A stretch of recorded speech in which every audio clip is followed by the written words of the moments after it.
Big news. Big news. Subnautica 2 is announced. Well, I mean, it was already announced. Trailer dropped. Trailer dropped. The best moment of my life ever. This is awesome. I'm so excited. Co-op. Dude, I don't know who plays this game that I know, so I don't know who I'm going to be able to play with. Probably Poppy. He plays anything with me. But I need someone who knows and appreciates the game. Please. Anyways, if you want a quick summary of this video, go watch this. That's pretty much it. But Subnautica Below Zero, the thing is, it's not a bad game. It really is a good game. I wish it came first, because then I could have enjoyed it, you know? If it came before Subnautica, it would probably have popped off pretty well. The story is interesting. The world's pretty cool. It's got some unique little things here and there. And I mean, it's the same mechanics as the original, but it's not a good sequel. Now, originally it started as a DLC and eventually became a big enough project where it became its own thing. It just doesn't work the same as Subnautica. So it starts kind of the same, okay, not really the same. You're still falling down from space, but this time it's not from crashing a ship, you're launching out of a ship. We're looking for our sister who went missing with a group that was on the planet researching the Carabacterium. And so I don't even know if we actually find out if she's alive or not, because that's not the end goal of the game, apparently. So we crash land, and it's super cold. It's an ice planet, and you have to stay warm. For some reason, the water is warmer than above water. Explain that. So when you're above ground, you have to stay close to these plants that heat you up. A cool idea, I guess, to kind of make you on your toes like you were in the original all the time when you were underwater. But since you're above ground a bit more, you would think it'd be a lot more lax. So it's like, let's give them something. But it's not a fun mechanic at all. It's so At that point, you don't even ever want to go on land. But there is one benefit to doing so. There's these little ice caps, and on them they have these freaky penguin alien things. You can steal their babies. That's fun. I don't know what you can do with them other than kidnap them. You can actually just keep them in your inventory. You can't store them away, I don't think. I don't remember. It's been a while since I played. That's the issue. I have to play this game now. I have to play this game for footage. I won't be playing the full story. I don't want to. I do not have what it takes to beat this game, so I probably will just have random footage. Anyways, you can kidnap the penguins, and then all the rest of them will get really mad at you. I don't think they chase you underwater. They probably do. They're so easy to get away from. I don't know why you can kidnap the babies. It's got some pretty cool creatures, some cool leviathans. There is one down in like these crystal caves that is genuinely terrifying.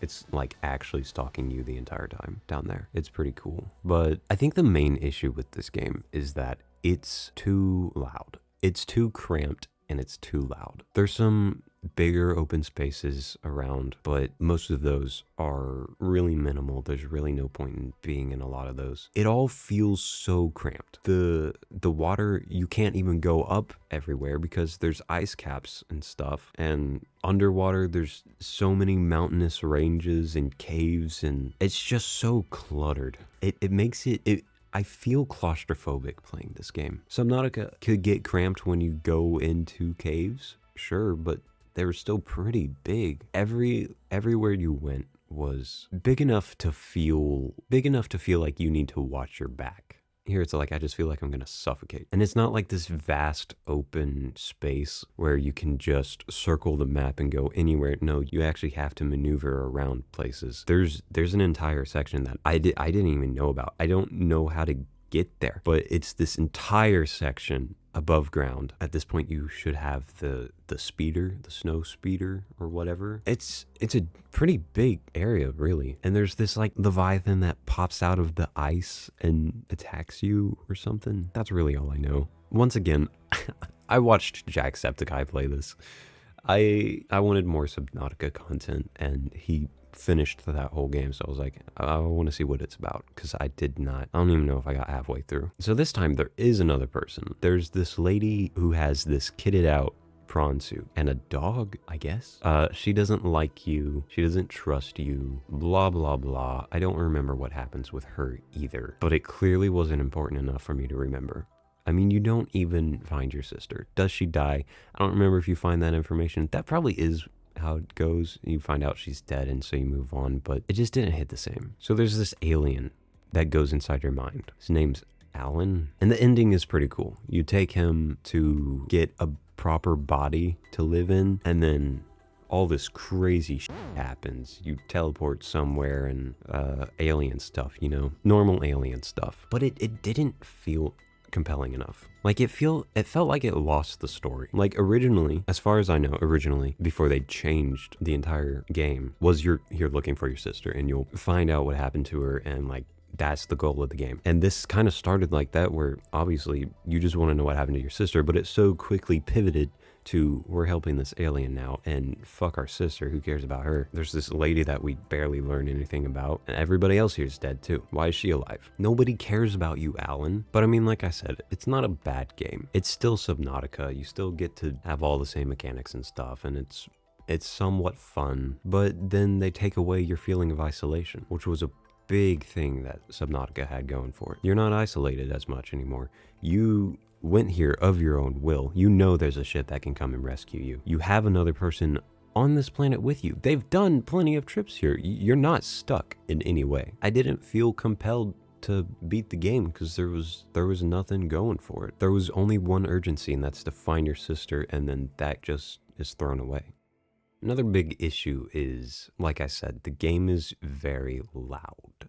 It is very loud, and it being more cramped helps with that because everything's a lot closer together. It's just obnoxious. There's constantly ice storms, and even underwater you can still hear that constantly. Like those are going on all the time. They're off and on, but it happens a lot, and there's way too many enemies, and they're all so noisy and annoying.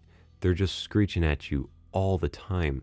They're intense, but it's not scary. It's just obnoxious. Even the bigger creatures there, like it's so loud all the time. The ice, the monsters, the sea truck. Oh my, the sea truck, dude. The sea truck. This thing is obnoxious. It is loud as balls, and it is so horribly shaped. You cannot maneuver in this thing already. Now imagine trying to go in caves with this thing.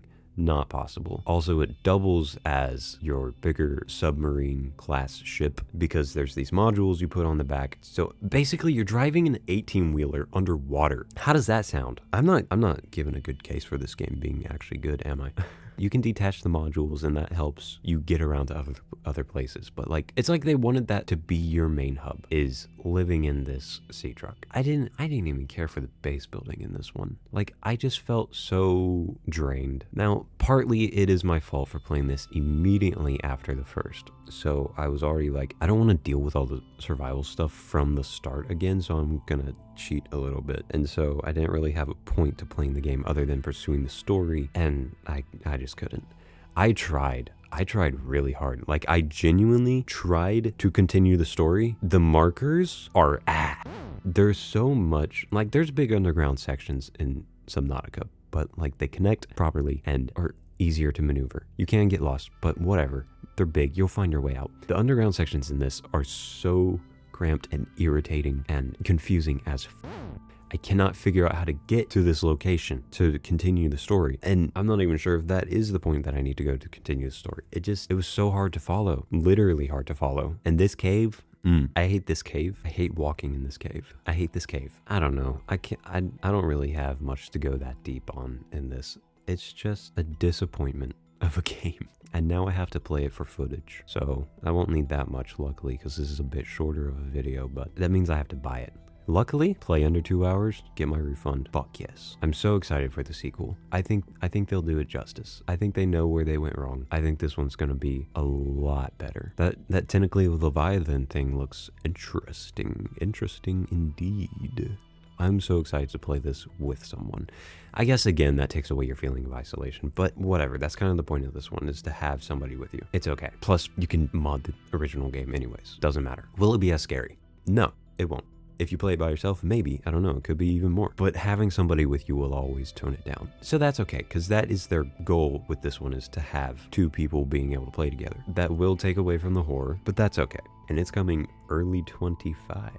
That's That's pretty close. I don't know how long early is. Probably within like the first quarter. I hope so. It's going to release early access again like the original did. So I'm excited to get to watch this one step by step like a lot of people did with the first game. Exciting. All right, I'm out. Have a good day.